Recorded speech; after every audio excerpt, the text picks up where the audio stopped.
Bonjour à tous, bienvenue dans cette nouvelle édition du webinaire Les clés du trésor. Je suis Dorothée Rouzet, chef économiste de la DG Trésor. Et aujourd'hui, nous allons vous parler des perspectives économiques mondiales, donc de nos prévisions internationales qui ont été publiées ce mardi sous la forme d'une publication Trésor Eco que vous pouvez bien sûr consulter sur le site du Trésor.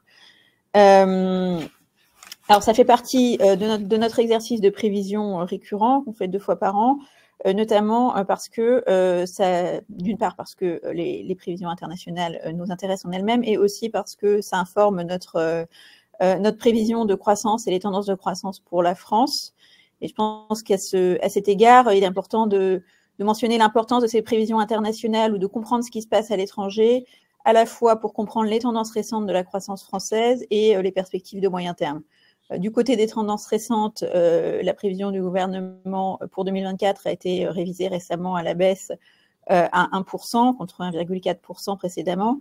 Et c'est le fruit à la fois de chiffres décevants sur la fin de l'année 2023, donc qui nous donnent moins d'élan pour cette année, mais aussi et en lien d'un environnement international qui était plus dégradé que prévu, en particulier chez nos principaux partenaires commerciaux comme l'Allemagne, et donc qui, même si les exportations ont bien contribué à la croissance en 2023, qui ont un effet, une moindre croissance chez les pays avec lesquels nous commerçons le plus, a évidemment un effet sur la croissance française. Donc, bien comprendre ce qui se passe chez eux nous aide aussi à comprendre les tendances de la croissance française. Et puis, pour le moyen terme, cet exercice est aussi particulièrement important pour comprendre les sources de la croissance française des prochaines années, notamment parce que parmi les marges de rattrapage qui restent à l'économie française par rapport à ce qu'on a connu dans les dernières années, donc les sources de croissance sur lesquelles on compte particulièrement pour les prochaines années, il y en a du côté de la consommation, il y en a aussi du côté des exportations,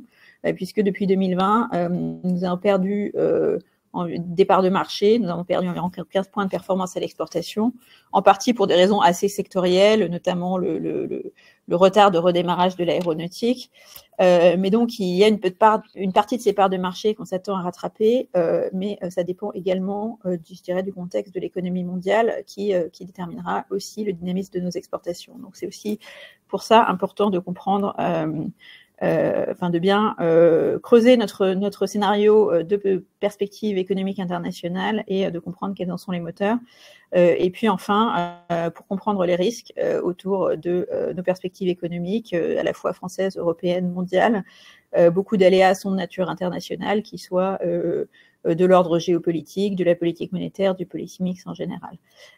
Donc les équipes qui font cette prévision vont vous la présenter en détail dans l'heure qui vient, sachant que vous avez la possibilité à tout moment de poser des questions dans l'onglet chat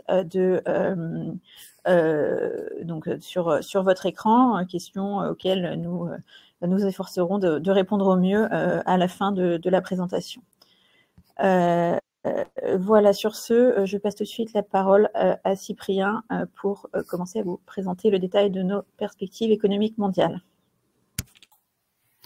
Bonjour à tous. Merci beaucoup Dorothée pour cette introduction. Voilà, donc en complément de ce que Dorothée a pu dire, nous réalisons nos prévisions économiques internationales 2 fois par an dans le cadre des exercices budgétaires du gouvernement, donc le projet de loi de finances que nous déposons en octobre au Parlement et le programme de stabilité qui est un document budgétaire que nous transmettons à la Commission européenne chaque mois d'avril. La Direction générale du Trésor réalise donc des prévisions sur 9 grandes économies, donc 5 grandes économies avancées, l'Allemagne, l'Italie, l'Espagne, le Royaume-Uni et les États-Unis, et 4 grandes économies émergentes, la Chine, le Brésil, la Turquie et l'Inde. En complément de ces prévisions par pays, nous établissons également un certain nombre d'hypothèses internationales qui sont structurantes pour nos budgets. Nous élaborons ainsi des hypothèses sur les taux directeurs des banques centrales, sur les taux souverains des États, sur les cours du pétrole et puis également sur les taux de change. Donc les prévisions internationales de la DG Trésor sont en effet utilisées notamment pour réaliser la prévision de la France et nous utilisons nos prévisions pour calculer deux variables qui sont importantes pour les exportations françaises. Donc, tout d'abord, la demande mondiale, la croissance de la demande mondiale adressée à la France, c'est la croissance des importations de nos partenaires commerciaux. Et plus la demande mondiale augmente, plus nos exportations sont susceptibles de progresser. Et nous faisons également des prévisions de compétitivité, puisque la compétitivité, c'est un concept relatif. La compétitivité de la France dépend de l'évolution de l'activité des coûts salariaux de nos concurrents. Et donc, nous utilisons ces prévisions internationales pour faire une prévision de compétitivité. Et plus la compétitivité de la France s'améliore, plus nos exportations sont susceptibles d'augmenter, ce qui stimule notre activité. Donc voilà, ça c'était un peu un rappel. Maintenant, nous allons vous présenter ce scénario et je passe la parole à Léo Caddy. Merci beaucoup, Cyprien. Donc concernant notre nouveau scénario, il est un petit peu plus favorable que celui établi à l'automne 2023, avec une croissance mondiale qui a été légèrement révisée à la hausse de plus 0,1 point en 2023 et en 2024, donc portant la croissance mondiale à 3,1% pour ces 2 années. Ce scénario intègre également pour la première fois des prévisions pour 2025, avec donc la prévision de croissance mondiale qui s'établit à 3,2%. Les révisions à la hausse pour 2023 et 2024, elles s'expliquent principalement par la meilleure performance des États-Unis et des principaux pays émergents, donc notamment la Chine, au second semestre 2023, qui ont plus que compensé les moindres performances des économies européennes, donc mis à part l'Espagne qui a maintenu une croissance assez dynamique. Cependant, l'environnement international il est moins favorable pour la France compte tenu du fait que les croissances des principales économies européennes et également qui sont également les principaux partenaires commerciaux de la France ont été revues à la baisse, avec donc notamment la croissance de l'Allemagne qui a été révisée de moins 0,8 points en 2024 par rapport à notre scénario d'automne, la croissance du Royaume-Uni qui a été révisée de moins 0,4 points en 2023 et de moins 0,5 points en 2024. Et enfin, la croissance de l'Italie qui a été révisée de moins 0,3 points en 2023. Concernant l'inflation, elle a atteint donc son pic en 2022 et depuis, elle continue de refluer dans toutes les grandes économies avancées. Elle a décéléré de manière assez rapide en 2023, donc comme vous pouvez le voir sur le graphique de droite. Donc, elle a décéléré en lien avec plusieurs facteurs, tels que le recul des prix de l'énergie, mais également le recul des prix alimentaires et des composantes de l'inflation sous-jacente, donc des biens industriels hors énergie et des services, et également en lien avec les premiers effets des resserrements monétaires menés par les banques centrales. Cependant, en 2023, l'inflation est restée assez marquée dans tous les pays et on s'attend à ce qu'elle continue de décélérer en 2024, mais à un rythme plus modéré qu'en 2023.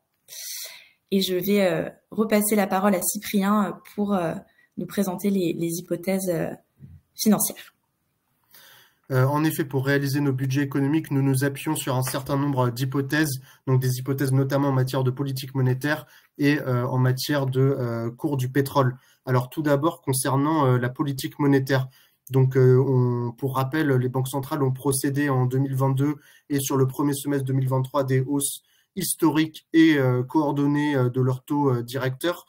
Donc ce resserrement monétaire a permis de juguler l'inflation. Et notamment, le fait que ces hausses de taux soient coordonnées, ça a permis d'exercer une pression baissière sur les cours du pétrole et ça a permis donc de résorber les cours du pétrole qui avaient fortement augmenté après l'invasion de l'Ukraine par la Russie. Les grandes banques centrales ont décidé depuis mi-2023 de maintenir leur taux directeur constant et notamment donc là en mars, les dernières décisions de la Fed, de la Banque d'Angleterre et de la Banque centrale européenne ont décidé de maintenir les taux inchangés. Et en prévision, nous nous attendons à une décrue des taux directeurs, c'est-à-dire à une détente monétaire parce que le fait que l'inflation se résorbe et semble se rapprocher progressivement de la cible de 2% devrait permettre aux banques centrales de diminuer leurs taux et donc on s'attend à ce que les taux diminuent vers mi-2024. La baisse des taux directeurs devrait constituer un facteur de soutien de l'activité dans les grandes économies avancées. Concernant les hypothèses en matière de cours du pétrole, donc nous réalisons conventionnellement un gel du prix du pétrole. Donc, le gel s'élève à 82,2 $ le baril de Brent, donc c'est le baril de référence au niveau mondial pour les cours du pétrole, et donc 82,2 $, soit 76,2 €. Donc, c'est un cours qui est nettement inférieur, enfin, c'est un gel qui, un niveau qui est nettement inférieur au cours enregistré en 2023 et qui est en 2022, pardon, puisqu'en 2022, il y avait eu de fortes tensions à la suite de l'invasion de l'Ukraine par la Russie. Et c'est un cours qui est proche des niveaux enregistrés en 2023. En effet, en 2023, les cours sont restés relativement stables. Ils ont certes fluctué, mais globalement, ils sont restés relativement stables autour de 80 $. Donc ça a été permis par la forte baisse, la nette décrue des cours à l'automne, au second semestre de 2022. Et en 2023, on a observé à l'été un épisode de tension qui est lié à des coupes volontaires et unilatérales de production de certains membres de l'OPEP+.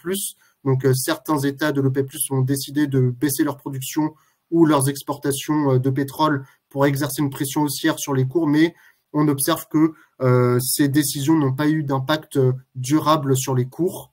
Et cela s'explique notamment par le fait que les États-Unis ont accru fortement à un niveau historiquement élevé leur production de pétrole. Et donc, cela a permis de stabiliser les marchés. On observe également que les tensions au Moyen-Orient n'ont pas eu d'impact majeur sur les cours. Donc voilà, pour rappel, le 7 octobre, les attaques du Hamas en Israël n'ont pas empêché la décrue des cours que nous observons depuis octobre. Et les tensions en mer Rouge avec les attaques Houthis semblent être à l'origine d'une tendance légèrement haussière des cours du pétrole depuis début décembre, mais qui reste relative par rapport aux tensions qu'on a pu connaître ces dernières années. Donc je passe maintenant justement je vais faire un focus sur les tensions en mer Rouge, avec des tensions limitées sur l'économie mondiale et sur les cours des matières premières et les prix du fret maritime. Donc depuis novembre, les rebelles Houthis au Yémen procèdent à des attaques principalement par drone de bateaux commerciaux en mer Rouge au niveau du détroit de Bab el-Mandeb, qui est le détroit entre Djibouti et le Yémen. Et donc à peu près 11 à 12% du trafic maritime mondial passait par ce détroit avant les attaques. Et ces attaques ont entraîné une forte dégradation sécuritaire en mer Rouge et ont contraint un grand nombre de bateaux commerciaux à contourner l'Afrique donc en fait c'était le trafic maritime entre l'Asie et l'Europe qui passait principalement par la mer Rouge, ce détroit de Bab el-Mandeb et donc le canal de Suez, et une grande partie de ces bateaux décident maintenant de contourner l'Afrique pour préserver la sécurité des bateaux et de leurs équipages. Donc cela entraîne une hausse de 1 à 2 semaines des délais de livraison. Et en effet, on observe donc sur le graphique de gauche, là on a le transit journalier en moyenne hebdomadaire, donc lissé sur 7 jours, et on a une division par 2 à peu près du trafic maritime au niveau du détroit de Bab el-Mandeb. Et en revanche, on a une augmentation, presque un doublement du trafic au niveau du cap de Bonne-Espérance en Afrique du Sud. Et donc, que conclure de ce rallongement des routes maritimes, donc 1 à 2 semaines en plus. Finalement, l'impact est relativement limité. Certes, sur le graphique de droite, vous pouvez voir qu'il y a une hausse du prix du fret maritime. Donc, on suit le prix du fret maritime avec le Freightos Baltic Index, qui est l'indice de référence du prix du fret maritime au niveau mondial. Certes, il y a presque un doublement du prix du fret depuis les attaques des rebelles Houthis, mais n'oublions pas que c'est sans commune mesure avec la hausse du prix du fret maritime que nous avions connu lors de la réouverture des économies après la pandémie. Et cela s'explique notamment par le fait qu'aujourd'hui, les capacités mondiales de fret sont supérieures à ce qu'on avait en 2021. Et donc voilà, les tensions sont relatives. Les tensions en mer Rouge, les conséquences sur le prix du fret maritime sont relativement limitées. Voilà, je passe maintenant la parole à Laure pour l'Allemagne. Merci. Alors, l'Allemagne, elle a été plus exposée aux répercussions de la guerre en Ukraine. C'est le seul grand pays de la zone euro à avoir enregistré une contraction de son activité en 2023, donc de moins 0,1%. Cette sous-performance, elle est attribuable principalement à la faiblesse de la consommation des ménages et à la faiblesse des exportations, qui explique notamment pourquoi la prévision elle a été revue à la baisse depuis l'été dernier, donc de moins 0,8 points. Pour 2024, donc partons dans l'horizon de prévision, la consommation des ménages, elle donnerait à l'inverse une impulsion modérée à la croissance, sachant qu'on identifie tout de même une nombre de tableaux qui proviendraient de légères pressions inflationnistes supplémentaires qui sont engendrées par des retraits de mesures suite à la décision de la Cour de Karlsruhe. Donc, ces mesures qui venaient initialement alléger les factures énergétiques des ménages ont été supprimées. Donc, il devrait y avoir un petit impact sur leur consommation et qui exacerbe aussi surtout leur incertitude. Mais bon, malgré tout, il y a plusieurs facteurs qui semblent aller dans la direction d'une reprise de la consommation, puisque le reflux de l'inflation, il serait suffisant pour impulser enfin, puisqu'il s'était contracté jusque-là, un regain de pouvoir d'achat, avec en parallèle une hausse des salaires qui devrait s'accélérer. Les conventions collectives qui sont arrivées à échéance en fin d'année dernière et celles qui vont arriver à échéance courant de cette année, elles englobent une part importante de la population active. Mais bon, j'insiste quand même sur le caractère prudent de cette dynamique, puisque les ménages allemands, ils ont encore des intentions d'épargne plutôt élevées pour les mois à venir. On voit sur le graphique de gauche que le taux d'épargne allemand, il demeure supérieur à sa moyenne 2015-2019. Et à ce titre, on s'attend à une normalisation progressive de ce taux d'épargne sur l'horizon de prévision. Et ensuite, on n'observe toujours pas de franche impulsion des intentions d'achat futures dans les enquêtes de confiance. Donc voilà pour ce qui caractérise dans les grandes lignes la consommation des ménages en Allemagne. Et autre point saillant du scénario concernant l'Allemagne, c'est la question de l'investissement, qui va expliquer en grande partie la faiblesse de l'économie allemande sur l'horizon de prévision. En fait, on a eu en fin d'année dernière des signaux particulièrement négatifs dans le secteur de la construction résidentielle qui devraient se poursuivre en 2024. La liste est assez longue puisqu'on a une chute importante des permis de construire, on a un manque cruel de nouvelles commandes au point que fin 2023, plus d'une entreprise sur deux déclare faire face à une pénurie de demandes. Donc ça, c'est ce qu'on peut voir sur le graphique de droite qui est représenté par la courbe en bleu. Et c'est ça qui impacte principalement l'investissement aujourd'hui, puisqu'on peut voir que les pénuries de matériaux se sont résorbées et que les pénuries de main-d'œuvre se stabilisent. Certes, à un niveau plus élevé qu'avant, mais on est sur une phase de stabilisation. Pour ne rien arranger, on constate aussi un nombre élevé d'annulations de commandes. Donc, pour compenser ça, les entreprises, elles ont puisé dans leur stock de commandes déjà passées. Donc ça permettait à l'activité de se maintenir jusqu'en fin d'année. Mais mauvaise nouvelle, puiser dans les stocks égale épuisement des stocks. Donc, on est vraiment là sur une activité en fort ralentissement dans ce secteur et qui ne devrait pas repartir à court terme tant que les taux demeurent élevés. Donc, pour 2024, on prévoit au total une croissance très modérée en Allemagne de plus 0,3%.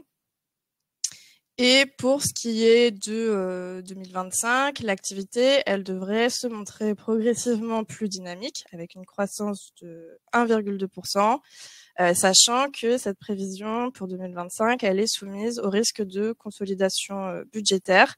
Et là, je précise que ce risque, il a été écarté pour 2024, malgré tous les déboires médiatiques que ça a occasionné après la Cour de Karlsruhe. Mais dans l'ensemble, en 2025, la détente monétaire, elle devrait permettre un rebond graduel de l'investissement avec un retour aussi progressif de la consommation des ménages à leur niveau de consommation pré-pandémique. Et du côté des exportations, puisque c'est une part importante du modèle économique allemand, elle réaccélérerait progressivement sur l'horizon de prévision en lien avec une demande mondiale plus allante. Donc ça permettrait à l'Allemagne d'enregistrer de légers gains de performance, tout en restant à nouveau prudent, hein, puisque les pertes de performance de l'Allemagne depuis la fin 2019 sont considérées comme pérennes au vu des difficultés de l'industrie allemande et notamment dans le secteur automobile et de manière plus générale hein, sur les branches énergo-intensives. Et je repasse la parole à Léocadie. Merci. On observe des disparités assez importantes au sein des prévisions de croissance des pays européens. Donc, Laure vient de nous présenter l'Allemagne qui peine à redémarrer. On observe que le Royaume-Uni se trouve dans une dynamique assez similaire à celle de l'Allemagne, avec des perspectives plutôt moroses. De l'autre côté, on a l'Italie qui semblerait enfin se stabiliser après avoir surperformé en sortie de crise. Et enfin, on a l'Espagne qui maintiendrait une bonne dynamique de croissance. Donc, si on rentre un petit peu plus dans le détail, du côté du Royaume-Uni, la croissance a été quasiment nulle en 2023 et elle resterait atone en 2024 avant de se redresser en 2025 grâce à la reprise de la consommation des ménages dans un contexte de reflux de l'inflation et de salaires qui resteraient dynamiques. En revanche, l'activité, elle serait bridée par le resserrement fiscal du fait notamment du gel du barème de l'impôt sur le revenu et à cause des effets du resserrement monétaire qui pèseraient sur l'investissement privé, donc plus particulièrement celui des ménages, puisque les entreprises bénéficient d'une mesure d'amortissement fiscal. On s'attend tout de même à une reprise en 2025, donc comme on peut le voir sur le graphique de gauche, un gap assez important entre la prévision de croissance de 2024 et de 2025. Concernant l'Italie, donc comme je le disais, elle a surperformé en sortie de crise, notamment grâce à une progression de l'investissement. Sur l'horizon de prévision, elle se stabiliserait et connaîtrait une activité légèrement moins dynamique qui serait principalement le reflet du recul de l'investissement privé et qui pâtirait de la nouvelle réduction des mesures de rénovation énergétique qui avaient très fortement soutenu l'investissement en construction résidentielle en 2023. Comme on le voit sur le graphique de droite, ça correspond donc à la partie verte qui contribue de manière assez conséquente à la croissance. L'investissement privé pâtirait également des effets de la transmission du resserrement monétaire sur les entreprises. Concernant 2025, l'activité serait légèrement plus allante, sous réserve de l'accélération des investissements publics qui seraient financés donc par le Plan national de relance et de résilience, autrement dit PNRR. Enfin, concernant l'Espagne, le paysage est un petit peu différent et la croissance est dynamique. Elle a surpassé les autres grandes économies européennes grâce à un marché du travail particulièrement vigoureux, avec un taux de chômage en 2023 qui a atteint son plus bas niveau depuis 2008, et grâce à une forte augmentation de la consommation publique. Sur l'horizon de prévision, la croissance resterait dynamique, bien qu'en léger ralentissement en 2024, grâce donc notamment à la consommation des ménages, à un marché du travail bien orienté et à des salaires qui resteraient dynamiques. Par ailleurs, l'investissement serait également soutenu donc par le PNRR, qui finance des projets stratégiques de modernisation et de transformation économique. Je vais donner la parole à Patrick pour nous présenter un petit peu le paysage aux États-Unis. Ok, bonjour à tous. Pour rappel, l'activité économique aux États-Unis a été très dynamique en 2023, contre toute attente. Par exemple, selon le consensus forecast de décembre 2022, on prévoyait une croissance de plus 0,2%. Mais au fait, la croissance s'établit en 2023 à plus 2,5%. Donc, on a eu une croissance qui a été très, très dynamique et essentiellement portée par la consommation des ménages. Alors, en ce qui concerne les perspectives de 2024 et 2025, nous prévoyons un ralentissement de la consommation du fait de l'épuisement de la surépargne. Alors, la surépargne, c'est la différence entre l'épargne observée et l'épargne contrefactuelle. Et l'épargne contrefactuelle, c'est l'épargne qu'on aurait observée si il n'y avait pas de choc Covid. Donc, alors la différence entre les deux définit ce qu'on appelle la surépargne Covid. Et comme on peut le voir sur le graphique de gauche, ce stock de surépargne a atteint un sommet en août 2021 à 2140 milliards de dollars.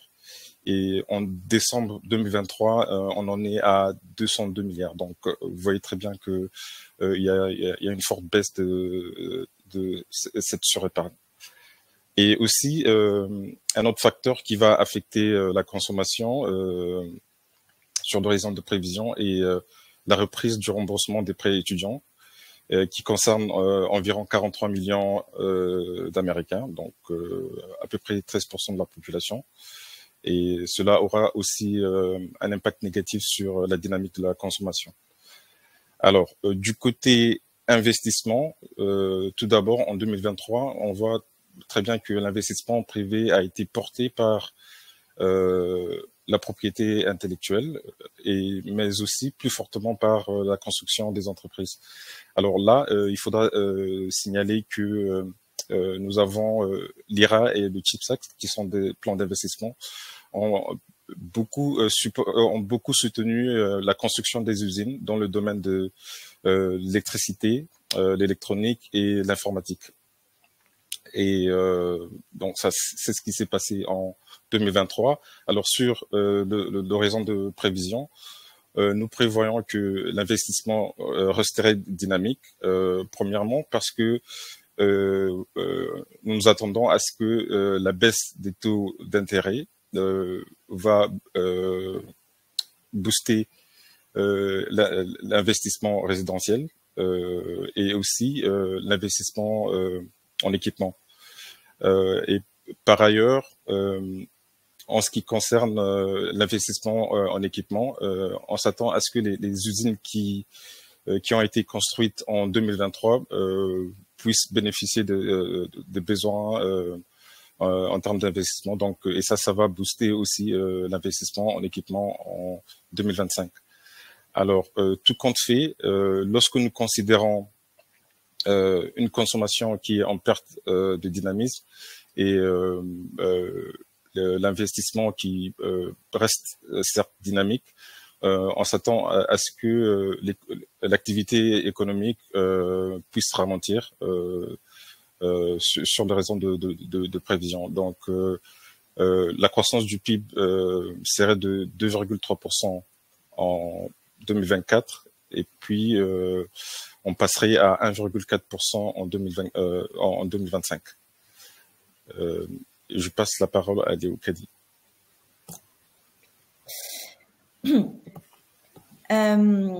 Donc on observe un différentiel de croissance qui est assez important entre les États-Unis et la zone euro, donc notamment en 2023 avec une croissance qui s'établit à 0,5% en zone euro contre donc 2,5% aux États-Unis. Ce différentiel, il perdurerait en 2024 avec une croissance qui s'établirait à 0,7% en zone euro contre 2,3% aux États-Unis, avant donc de se résorber en 2025 avec une croissance qui s'établirait à 1,6% en zone euro contre 1,4% aux États-Unis. Ce différentiel de croissance, il s'explique en partie par le comportement d'épargne. Entre 2020 et 2021, donc la crise sanitaire a entraîné une augmentation significative de l'épargne dans les pays avancés, donc créant donc de la surépargne. Et à partir de 2022, les tendances ont un peu divergé sur le comportement d'épargne, puisque en Allemagne, en Espagne et plus globalement en zone euro, les ménages ont continué à épargner à des niveaux supérieurs à la normale, tandis qu'en Italie et aux États-Unis, une partie de cette épargne supplémentaire a été utilisée pour soutenir la consommation. Donc, comme l'a évoqué Patrick à l'instant, les ménages américains, contrairement à ceux de la zone euro, ont puisé dans la surépargne accumulée pendant la crise sanitaire, ce qui a soutenu la consommation. Et comme on l'observe sur le graphique de gauche, fin 2023, la consommation des ménages américains est supérieure de 10 points en comparaison à son niveau de fin 2019, alors qu'elle peine à retrouver son niveau pré-pandémique en zone euro. Cette différence, elle est en partie attribuée aux politiques de soutien public pendant la crise, puisque aux États-Unis, les chèques de relance ont été dépensés plus rapidement en raison d'une propension plus forte à consommer, tandis qu'en Europe, les mesures étaient plus axées sur le maintien de l'emploi. Par ailleurs, l'exposition plus importante des consommateurs européens aux conséquences de la guerre en Ukraine a également joué un rôle, puisque ça a entraîné une augmentation de l'épargne de précaution dans certaines grandes économies européennes. Donc ce comportement, il explique en partie l'écart de croissance entre la zone euro et les États-Unis. Cependant, on s'attend à ce que ces dynamiques s'inversent sur l'horizon de prévision, avec un taux d'épargne qui convergerait vers son niveau pré-crise. Et donc, la consommation serait soutenue en zone euro, tandis qu'elle serait plutôt freinée aux États-Unis, ce qui explique en partie le ralentissement de l'activité prévue aux États-Unis et l'accélération en zone euro sur donc l'horizon de prévision. Et je vais passer la parole à Héloïse pour nous présenter la Chine. Bonjour à tous. Merci Léocaldi. En Chine, je vais d'abord commencer par un bref rappel de la situation en 2023. Donc la croissance chinoise a atteint l'année dernière 5,2%. Donc elle a dépassé la cible de croissance qui avait été fixée par les autorités à 5%. Donc la croissance a surtout été soutenue par un rebond de la consommation des ménages qui a été porté en fait par un fort effet de base suite aux mesures de restrictions sanitaires qui étaient en place en 2022 en Chine. L'activité a également été soutenue par une production industrielle, un investissement public dynamique, un investissement privé hors immobilier en hausse et également des exportations en volume qui ont augmenté. À l'inverse, le gros facteur qui a été négatif, c'était la poursuite de la crise du secteur immobilier, malgré la mise en place de mesures de soutien de la part des autorités. Donc, comme mesure, il y a par exemple eu un abaissement du taux d'acompte minimum, des taux d'emprunt plus favorables, des flexibilisations de conditions d'achat. Donc, comme on peut voir sur le graphique de droite, on peut voir que la superficie de nouveaux chantiers a décliné de 20% en décembre 2023 par rapport à décembre 2022, que les investissements ont décliné dans l'immobilier de près de 10% et que les ventes en superficie ont diminué de 8,5%. Donc pour 2024, les autorités ont de nouveau fixé une cible de croissance autour de 5%, mais cette cible nous semble assez ambitieuse, étant donné que cette année, la Chine ne pourra pas bénéficier d'un effet de base aussi favorable qu'elle a eu l'année précédente. La consommation des ménages devrait rester assez faible. Donc on n'anticipe pas dans notre scénario une amélioration des filets de sécurité sociaux ou des mesures importantes de soutien à la consommation. Et la consommation dépendra donc surtout en fait de l'évolution du marché du travail et également de l'évolution des prix immobiliers, étant donné que les actifs immobiliers chinois sont constitués à 70% d'actifs immobiliers. S'agissant du secteur immobilier, il pourrait se stabiliser après 2 années de contraction, ce qui accorderait un peu un souffle à l'économie chinoise. Donc on aura un niveau de vente qui se rapprocherait de la demande réelle, donc en n'incluant pas les placements spéculatifs. Donc les autorités devraient surtout utiliser en fait le levier budgétaire pour atteindre cette cible de croissance qui se traduirait par une hausse de l'investissement. Donc le gouvernement a par exemple annoncé l'émission de 1 000 milliards de renminbi, donc 0,8% du PIB, d'obligations spéciales à très long terme. Donc qui peuvent se diriger vers des investissements, notamment dans les priorités chinoises qui sont actuellement la technologie. Donc notre prévision s'établit ainsi à 4,7% pour 2024. Pour 2025, on partirait sur la poursuite en fait d'un ralentissement de l'activité en Chine avec une prévision de croissance de 4,4%.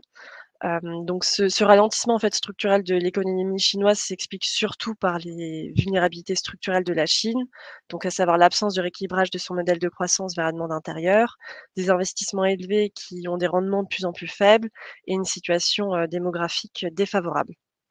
Donc les principaux aléas qui vont peser sur ces prévisions sont surtout orientés à la baisse, avec une hausse des risques financiers, des surcapacités de production industrielle et des tensions avec les États-Unis qui pourraient s'accroître dans le sillage des élections américaines. Un autre point aussi qui nous a beaucoup intéressé récemment, c'était l'éventuel risque déflationniste en Chine. Et je vais laisser la parole à Louis pour vous détailler davantage ce point.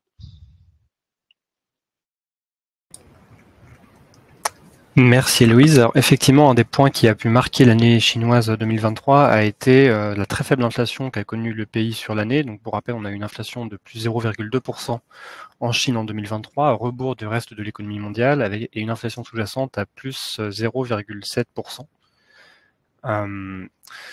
Cette très faible inflation a notamment été marquée sur la fin de l'année, avec une inflation négative entre octobre et décembre 2023. Et cette très faible inflation peut s'expliquer à la fois par des éléments conjoncturels, mais également par des facteurs structurels, puisque l'inflation reste basse en Chine historiquement, et ce depuis plusieurs années. Si on se concentre uniquement sur l'année 2023, l'inflation a été extrêmement basse en raison notamment de la baisse des prix alimentaires.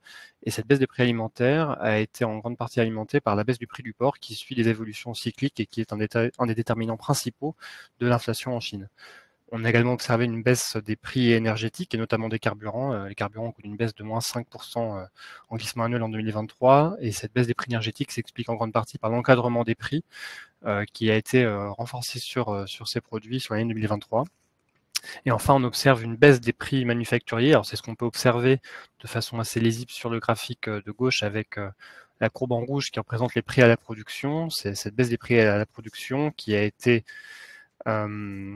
alimenté à la fois par des stocks importants accumulés durant la période pandémique, par un soutien à la production par les autorités chinoises sur la seconde partie de l'année 2023 et par une baisse des cours de certaines matières premières, ce qui a aussi alimenté cette baisse des prix à la production.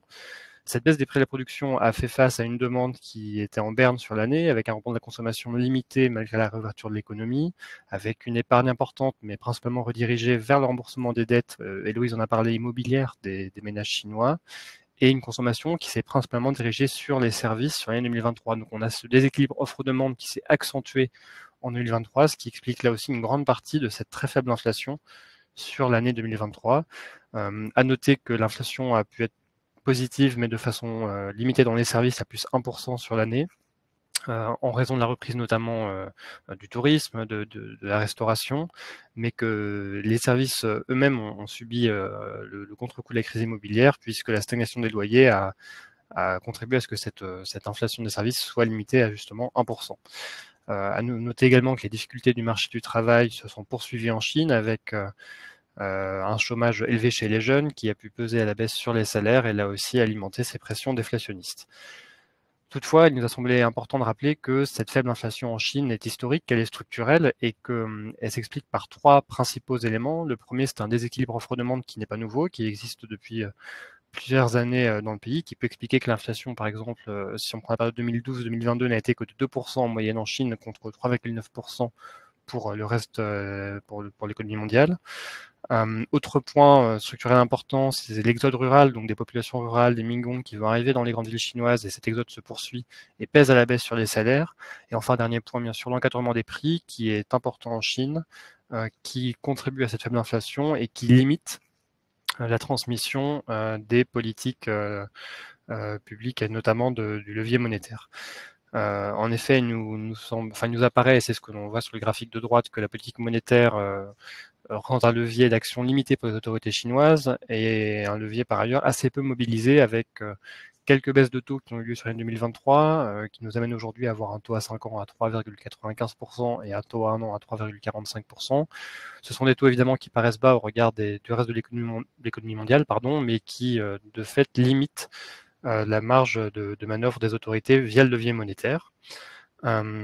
Toutefois, le risque déflationniste nous semble écarté pour l'année 2024, puisque le FMI anticipe par exemple une inflation à plus 1,3% sur l'année 2024, avec une inflation sous-jacente à plus 1,4%, avec une consommation qui resterait modeste, mais qui bénéficierait de la stabilisation, comme l'a dit Héloïse, de la situation du secteur immobilier, et surtout une stabilisation des prix de matières premières qui devrait limiter ce déséquilibre offre-demande sur le volet des prix à la production. Et donc, on estime que cette inflation devrait légèrement repartir à la hausse sur l'année, ce qui écarte le risque à ce stade de déflation sur l'économie chinoise. Je laisse maintenant la parole à Léo Caddy pour revenir sur les perspectives de croissance pour les économies avancées et émergentes. Merci beaucoup. Donc, les prévisions de croissance mondiale, comme je l'indiquais au début de la présentation, ont été révisées à la hausse en 2023 et en 2024, donc de plus 0,1 point pour porter la croissance mondiale à 3,1% pour ces 2 années.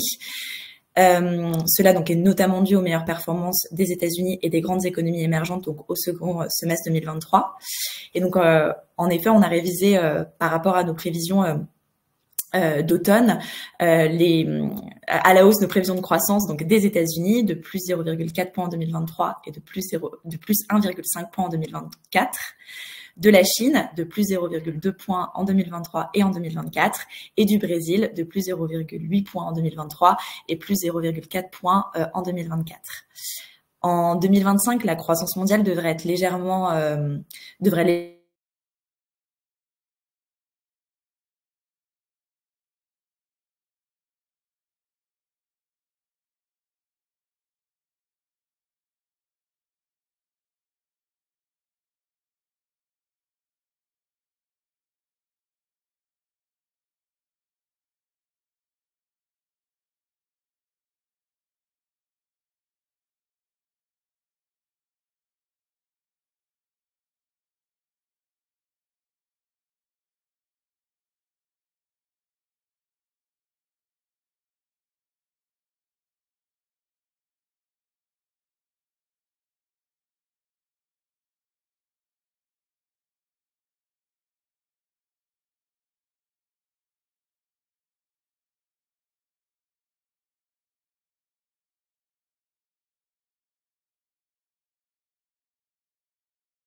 Alors, je crois qu'il y a eu un petit souci de connexion côté Léo Caddy. Donc, si vous voulez, je peux reprendre en attendant qu'elle revienne.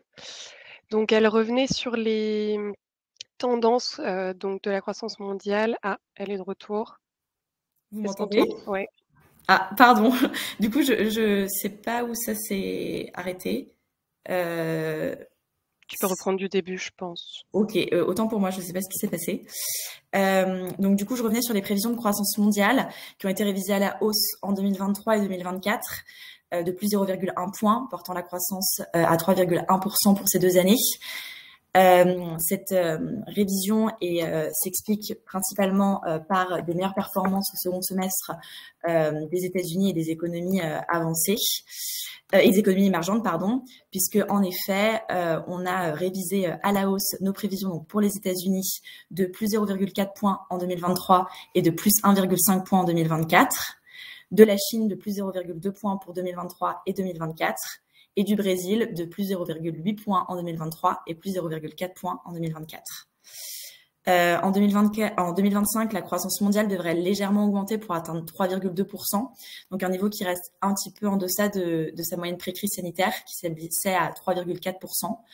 Et cela peut s'expliquer par un policy mix plus restrictif et des incertitudes géopolitiques persistantes. La différence de croissance entre économies avancées et émergentes, elle restera significative sur l'horizon de prévision.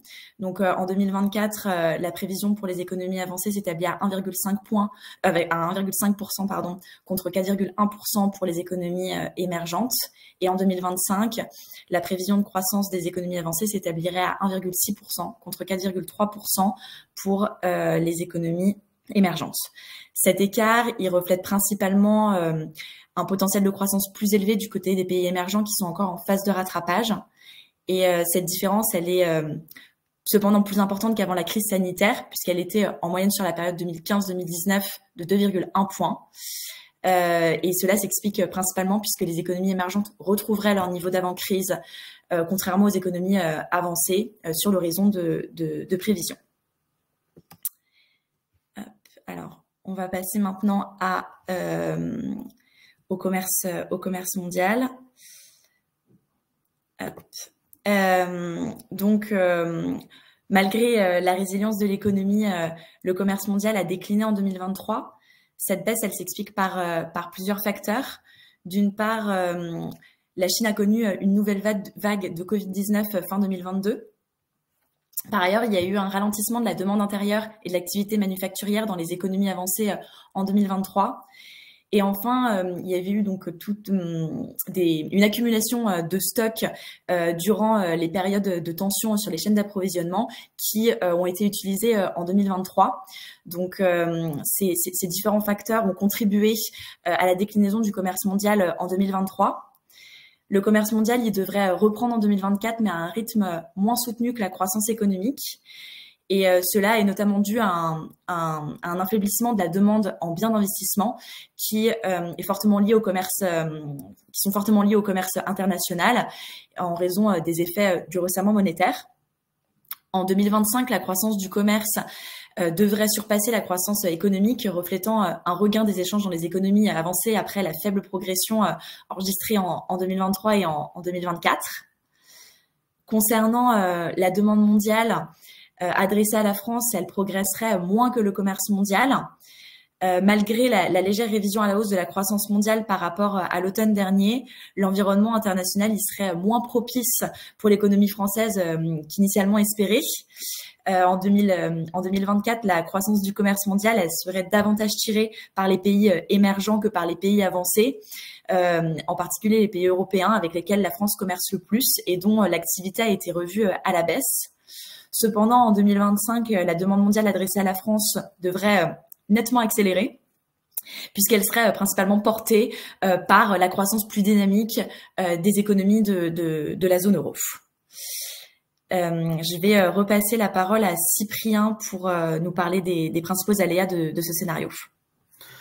Un certain nombre d'aléas entourent ce scénario international. Ces aléas sont toutefois plus équilibrés que lors des précédents exercices de prévision, puisqu'en effet, un certain nombre de risques ne se sont pas matérialisés. Donc on peut penser par exemple aux risques géopolitiques au Moyen-Orient, puisque le conflit entre Israël et le Hamas n'a pas entraîné de fortes hausses sur les cours des matières premières, n'a pas entraîné un embrasement de la région. Voilà, il y a quelques tensions en mer Rouge, mais qui demeurent malgré tout, dont l'impact économique demeure à ce stade limité. On a également des risques en matière d'inflation qui ne se sont pas matérialisés, avec une trajectoire d'inflation qui semble qui se résorbe et qui semble en bonne voie pour retrouver la cible d'inflation des banques centrales à 2%. Et donc aujourd'hui, le risque de resserrement monétaire additionnel est quasi nul, quasi inexistant. Et on s'attend même donc à une détente monétaire. Mais certains aléas subsistent, donc au premier rang desquels les aléas géopolitiques. Les tensions pourraient évoluer dans un sens comme dans l'autre, donc les tensions en Ukraine, au Proche et Moyen-Orient ou encore en mer de Chine. Une évolution de ces tensions aurait un impact plus ou moins favorable sur l'activité selon que ces tensions se dégradent ou s'apaisent. Nous avons également des élections aux États-Unis, au Royaume-Uni et en Inde qui pourraient entraîner un infléchissement des politiques économiques. Concernant les aléas monétaires et financiers, ceux-ci portent principalement sur la politique monétaire, puisque la grande question qui se pose à l'heure actuelle, c'est quand est-ce que les banques centrales entameront la baisse des taux et à quel rythme diminueront-elles leurs taux. Plus les taux baisseront rapidement et plus les taux baisseront rapidement, plus cela soutiendra l'activité. Et également se pose la question du délai de transmission à l'économie, puisque lorsque plus ce délai sera long, plus les hausses de taux passés continueront de produire leurs effets sur l'économie et plus les baisses de taux à venir mettront du temps à soutenir l'activité. Nous avons également des aléas budgétaires avec notamment le plan de relance européen et les plans nationaux pour la reprise et la résilience, notamment en Espagne et en Italie, puisque ces deux pays rencontrent des difficultés en matière de décaissement. Et donc, l'efficacité du plan de relance européen sur l'économie dépendra de la capacité de l'Espagne et de l'Italie à décaisser leurs fonds. On en a parlé, il y a l'évolution du cadre budgétaire allemand qui pourrait poser question sur qui interroge sur la politique budgétaire en Allemagne, notamment en 2025. Et puis enfin, les aléas climatiques qui constituent des aléas structurelles malheureusement sur nos budgets parce que le réchauffement climatique emporte des conséquences pas seulement à moyen et long terme, mais également à court terme sur l'économie, donc notamment en matière d'activité, en matière d'inflation, et donc ces multiples effets sur l'économie, on dénomme ça l'effet cocktail du réchauffement climatique. Il y a également une accélération des phénomènes climatiques extrêmes, avec par exemple le phénomène El Niño ou des épisodes de sécheresse. Notons par exemple que à l'heure actuelle, le canal de Panama, qui est un lieu de passage important pour le commerce maritime mondial, subit de fortes sécheresses et le directeur du canal de Panama vient d'annoncer que le trafic maritime ne devrait pas reprendre son niveau normal, son niveau habituel au canal de Panama avant 2025. Voilà, donc vous pouvez retrouver plus de précisions sur ce scénario économique international dans le Trésor Éco numéro 339, donc perspective mondiale au printemps 2024, une croissance modérée inégale. Vous pouvez également retrouver des Trésors Éco sur un nombre varié de sujets qui pourront vous éclairer, comme sur le marché unique européen ou sur la mobilité intra-européenne des personnes. Voilà, nous vous remercions pour votre attention et nous pouvons répondre à vos questions. Merci à tous. Alors, je vois pour l'instant 2 questions dans le chat, mais il vous reste encore quelques minutes pour en poser d'autres. Donc, des questions qui portent sur l'Allemagne, donc plutôt pour l'or, je pense. D'une part, comment explique-t-on la faiblesse de l'investissement dans le bâtiment ? Et d'autre part, si on continue de parler des difficultés de l'Allemagne, est-ce que les réserves financières suite à tant d'années de balance commerciale archi-positive constituent un considérable pouvoir d'investissement ? Alors, est-ce que tu as quelques éléments de réponse sur ces sujets ? Oui. Alors, sur la première question, sur la faiblesse de l'investissement dans le bâtiment, bon là, en Allemagne, la faiblesse de l'investissement en construction résidentielle, elle est clairement liée à la faiblesse de la consommation des ménages. Récemment, la hausse des taux, elle a été telle qu'elle a découragé les emprunts immobiliers. Ils ont largement chuté. Donc voilà, à partir du moment où la demande elle est freinée à ce niveau-là, les chantiers se mettent pas en place. Les permis de construire, ils sont d'ailleurs en chute libre en Allemagne. Et ensuite, même, enfin, du côté plutôt offre, tout ce qui a été perturbation des chaînes d'approvisionnement, la hausse du prix des matériaux, ça a découragé les entreprises d'investir puisque tout simplement la rentabilité de ces dernières, elle diminue. Après, sur possiblement pourquoi est-ce que l'investissement en construction résidentielle a souffert peut-être plus que dans les autres pays récemment. Disons que le secteur immobilier, il était en forte croissance en Allemagne avant toutes ces crises successives. Donc la correction, elle est aussi plus sévère à ce niveau-là. Donc voilà, je sais pas si ça répond à la première question. Et sur la deuxième, sur les réserves financières accumulées grâce aux balances commerciales positives et pourquoi elles se traduisent pas en investissement, ben, je dirais que pouvoir d'investissement, à mon sens, se traduit pas nécessairement en investissement puisqu'il faut pouvoir les mettre en œuvre. Et là, actuellement, les investisseurs, ils sont très prudents. Ils le sont encore plus depuis la fin de l'année dernière, comme je l'évoquais avec la décision de Karlsruhe, qui a eu un impact psychologique assez fort malgré une consolidation, et là je mets des guillemets budgétaires, qui est une vraie fausse consolidation. Donc ça a vraiment favorisé les comportements attentistes des entreprises. Elles ont, si on regarde du côté des perspectives dans tous les secteurs, et là j'invite donc la personne qui a posé cette question à regarder les indicateurs de l'IFO, donc IFO, qui fait des enquêtes conjoncturelles sur les secteurs et les perspectives d'investissement des entreprises, hein, ils sont catastrophiques. Donc voilà, là, actuellement, les investisseurs, ils décalent leurs décisions tant que la conjoncture est mal orientée, que les taux restent élevés. Et plus généralement, si on regarde d'une perspective plus structurelle, hein, sur l'investissement en Allemagne, ils sont mal canalisés. Il y a une bureaucratie qui est importante.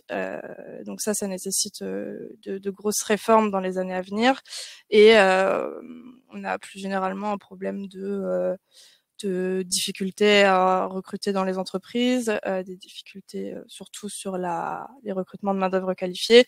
Donc voilà, il y a vraiment tout un package de difficultés auxquelles font face les entreprises, et c'est des défis qui sont adressés à vraiment plus long terme par l'Allemagne. Merci Laure. Alors j'ai une autre question qui est sur la Chine, donc plutôt pour Héloïse et Louis. Le chiffre officiel de la croissance économique chinoise de 5,2% est très contesté. Comment intégrez-vous cet aléa dans vos estimations ? Donc en effet, ce qu'on observe, c'est qu'il y a de plus en plus de débats sur les chiffres chinois. Donc il y a des anticipations, enfin des estimations de banques privées où on serait plus sur 4% en 2023. Même Rhodium Group va jusqu'à 1,5% de croissance. La difficulté, c'est qu'on ne sait pas sur quelle hypothèse ils se basent, sur les indicateurs qu'ils utilisent. Et de notre côté, on prend les données publiques officielles pour faire nos prévisions. Après, c'est très compliqué de pouvoir faire des estimations plus précises, étant donné aussi que la Chine ne dévoile pas en fait les données du PIB des composantes du PIB par approche de la demande. Donc on sait que c'est un facteur.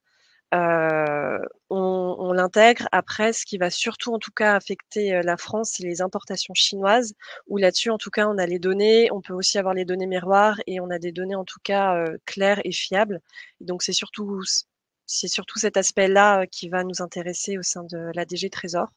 Mais oui, c'est un aspect à surveiller, et il y avait déjà eu certaines un peu manipulations de chiffres aussi par le passé. En 2015, il y avait une manipulation à hausse du PIB, mais dans les années 2000, c'était plus à la baisse. Donc, c'est aussi assez dur d'évaluer en fait ces variations entre les différentes années.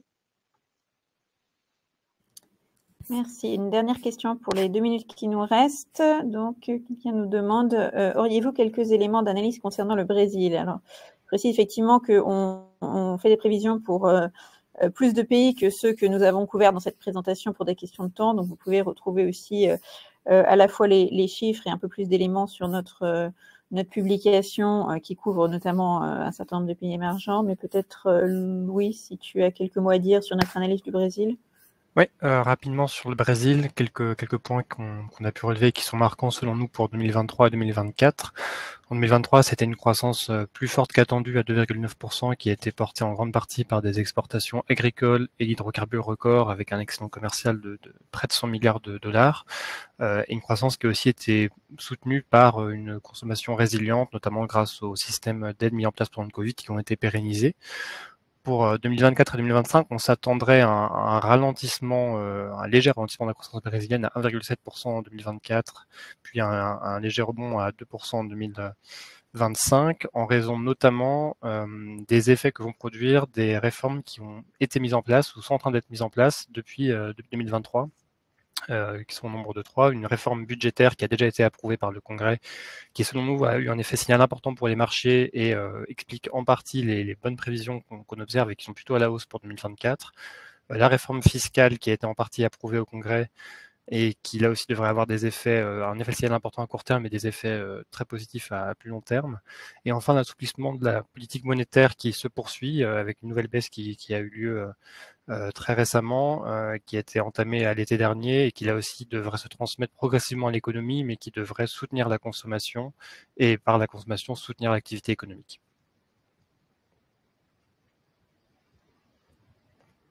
Voilà pour le Brésil.